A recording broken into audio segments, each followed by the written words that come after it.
Assalamualaikum warahmatullahi wabarakatuh. Perkenalkan, nama saya Ayesa Putri Renisa dengan NIM 220027174. Baiklah, dalam video kali ini saya akan menjelaskan mengenai penanganan kasus-kasus kehumasan dalam mata kuliah Manajemen Humas yang dipandu oleh Bapak dosen pengampu, yaitu Bapak Dr. Hanif Al-Qadri MPD dan Ibu Merika Setiawati MPD. Nah, yang pertama yaitu mengenai mengelola komplain pelanggan, yang kedua mengenai pelayanan prima, dan yang ketiga mengenai manajemen krisis. Nah, yang pertama saya akan menjelaskan mengenai mengelola komplain dari pelanggan, di mana public relation memiliki peranan yang sangat penting bagi suatu perusahaan. Nah, aktivitas public relation adalah mengelola komunikasi antar organisasi dan publiknya, sedangkan praktisi dari public relation adalah memikirkan, merencanakan, dan mencurahkan daya untuk membangun dan menjaga saling pengertian antara organisasi dan juga publiknya. Nah, krisis adalah masa gawat atau sangat genting yang menyebabkan reputasi dari perusahaan atau citra dari perusahaan itu menjadi hancur ataupun luntur. Nah, dengan itu, dalam menghadapi krisis harus dengan memahami prinsip-prinsip yang benar. Nah, peran dari public relation dianggap sebagai mata dan telinga dari perusahaan tersebut. Salah satunya adalah peran sebagai pemecah masalah atau problem solver, yaitu dalam menangani persoalan dan juga krisis yang terjadi pada perusahaan. Nah, manajemen krisis atau krisis manajemen merupakan keahlian yang harus dimiliki oleh seorang public relation, di mana manajemen ini tujuannya yaitu untuk menghentikan dampak negatif dari suatu peristiwa melalui upaya persiapan dan juga penerapan dari beberapa strategi dan juga taktik. Nah, ada beberapa layanan pelanggan yang merupakan komplain ataupun yang sering terjadi. Nah, selain itu harus responsif terhadap komplain tersebut, di mana perusahaan perlu menjalankan tahap penanganan komplain yang tepat dan benar. Nah, proses ini pun bisa menjadi diferensiasi bagi perusahaan. Sementara itu, upaya mengelola keluhan dari pelanggan tidak bisa dilepaskan dari layanan pelanggan atau customer service, di mana layanan pelanggan ini penting bagi perusahaan karena layanan pelanggan yang pertama adalah bentuk dari pemenuhan kebutuhan pelanggan, di mana biasanya keluhan yang muncul ketika kebutuhan pelanggan tidak terpenuhi. Nah, keluhan ini biasanya muncul ketika ada jarak antara apa yang dijanjikan kepada konsumen dengan realitas yang diterima oleh mereka. Ini merupakan persoalan yang muncul ketika realitas tersebut tidak sesuai dengan ekspektasi dari pelanggan. Yang kedua yaitu bagian dari upaya mendapatkan dan mempertahankan konsumen, di mana salah satu bagian mempertahankan konsumen adalah menangani dan juga memberi solusi pada setiap permasalahan mereka. Menangani komplain merupakan bagian penting dalam strategi membuat konsumen tetap setia pada perusahaan. Yang ketiga, menjadi salah satu media dalam membangun relasi yang baik dan juga kuat dengan pelanggan, di mana menangani komplain secara baik dan benar justru bisa makin menguatkan relasi antara konsumen dan juga perusahaan. Yang keempat, untuk menguasai ataupun mengetahui cara menangani konsumen yang komplain sama pentingnya dengan mengetahui bagaimana menyambut konsumen baru. Yang terakhir yaitu komplain memberi pesan dan juga tanda kepada perusahaan yang berguna, khususnya dengan pengembangan produk dan juga layanan yang lebih baik lagi. Selain itu, di era di mana persaingan bisnis makin ketat seperti sekarang ini, era di mana produk hampir seragam, layanan pelanggan bisa menjadi diferensiasi dibanding persaingan, di mana diferensiasi ini menjadi faktor utama dalam menarik dan juga mempertahankan konsumen. Diferensiasi juga bisa dibangun lewat bagaimana cara perusahaan menawarkan layanan atau how to offer, bukan sekedar apa yang ditawarkan atau what of offer. Nah, salah satu wujudnya melalui layanan dan juga menangani komplain pelanggan. Yang selanjutnya yaitu materi pelayanan prima, di mana pelayanan prima ini merupakan tindakan ataupun upaya yang dilakukan perusahaan atau organisasi tertentu untuk memberikan pelayanan maksimal dengan tujuan agar pelanggan atau masyarakat bisa mendapatkan keputusan ataupun kepuasan atas pelayanan yang dilakukan. Nah, pelayanan prima ini diartikan sebagai service excellent, di mana bentuk pelayanan prima yang diberikan tentu berbeda-beda tergantung sektor yang dikelola.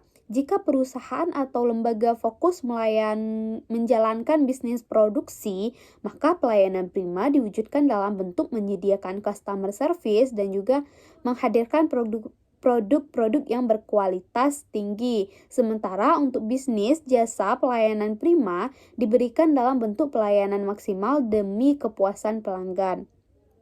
Nah, pelayanan prima ini merupakan terjemahan dari istilah service excellent, di mana yang secara harfiahnya berarti pelayanan terbaik atau sangat baik. Disebut sangat baik atau terbaik karena sesuai dengan standar pelayanan yang berlaku atau dimiliki instansi pemberi layanan. Nah, konsep excellent service ini didasari dengan konsep triple A, di mana attitude, attention, dan juga action. Akan tetapi, konsep excellent service ini yang terbaik sebenarnya didasarkan dengan 7A plus S, yang diyakini menjadi konsep lengkap di mana tujuan dan implementasi dari pelayanan prima atau excellent service dapat tercapai. Yang pertama yaitu attitude atau sikap, di mana potret dari perusahaan diawali dari kesan pertama yang ditorehkan oleh karyawan ataupun konsumen perusahaan tersebut, terutama mereka yang berdiri di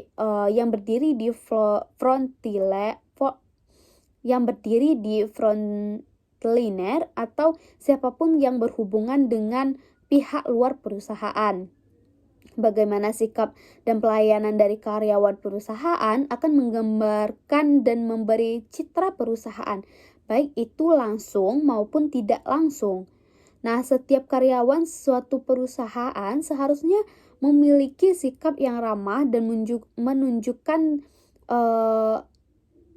profesionalisme yang tinggi dalam pekerjaannya, serta memiliki rasa